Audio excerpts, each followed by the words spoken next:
যেমন কথা তেমন কাজ। অমিত শাহের নির্দেশ পাওয়ার পরেই কোমর বেঁধে নামল দিল্লি পুলিশ। মিশন বাংলাদেশি তাড়াও, অর্থাৎ বাংলাদেশ থেকে যে সমস্ত অনুপ্রবেশকারীরা ভারতে প্রবেশ করেছেন তাদের তাড়ানোর মিশন। 2.5 দশক পর দিল্লিতে ক্ষমতায় এসেছে বিজেপি, আর ক্ষমতায় আসার পরেই বাংলাদেশি এবং রোহিঙ্গাদের অবৈধ অনুপ্রবেশ নিয়ে দিল্লি পুলিশকে বিরাট নির্দেশ দিলেন কেন্দ্রীয় স্বরাষ্ট্রমন্ত্রী অমিত শাহ। কারণ দিল্লি পুলিশ রয়েছে অমিত শাহের হাতেই। অনুপ্রবেশকারীদের চিহ্নিত করে তাদের ফেরত পাঠাতে বলেছেন স্বরাষ্ট্রমন্ত্রী। এছাড়া অবৈধ অনুপ্রবেশকারীদের জন্য যারা পরিচয়পত্র তৈরি করছেন সেই চক্র ভেঙে ফেলার জন্য স্পষ্ট নির্দেশ দিয়েছেন। অমিত শাহ ঠিক কী বলেছেন? অমিত শাহ স্পষ্টভাবে জানিয়ে দিয়েছেন বিষয়টি জাতীয় নিরাপত্তার সঙ্গে জড়িত, তাই কোনোভাবেই নিরাপত্তার সঙ্গে আপোষ করা যাবে না।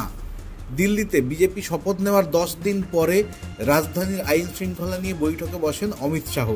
বৈঠকে ছিলেন দিল্লির মুখ্যমন্ত্রী রেখা গুপ্তা, স্বরাষ্ট্রমন্ত্রী আশিস সুদ, দিল্লির পুলিশ কমিশনার সঞ্জয় আরোরা, কেন্দ্রীয় স্বরাষ্ট্র সচিব সহ অন্যান্য উচ্চপদস্থ আধিকারিকরা। রাজধানীর আইন শৃঙ্খলা পরিস্থিতি পর্যালোচনার জন্য এই বৈঠকে সভাপতিত্ব করেন শাহ। তিনি যেসব থানা এবং মহকুমা ভালো কাজ করছে না সেই সব আধিকারিকদের বিরুদ্ধেও কঠোর ব্যবস্থা নেওয়ার নির্দেশ দিয়েছেন। কেন্দ্রীয় স্বরাষ্ট্রমন্ত্রী দিল্লি পুলিশকে অবৈধ বাংলাদেশি এবং রোহিঙ্গাদের ভারতে প্রবেশে সাহায্য করা চক্রগুলির বিরুদ্ধে কঠোর ব্যবস্থা নেওয়ার নির্দেশ দিয়েছেন। তিনি জানিয়েছেন এটা জাতীয় নিরাপত্তার বিষয়, তাই নিরাপত্তা সুনিশ্চিত করতে এই সমস্যার কঠোরভাবে মোকাবিলা করতে হবে।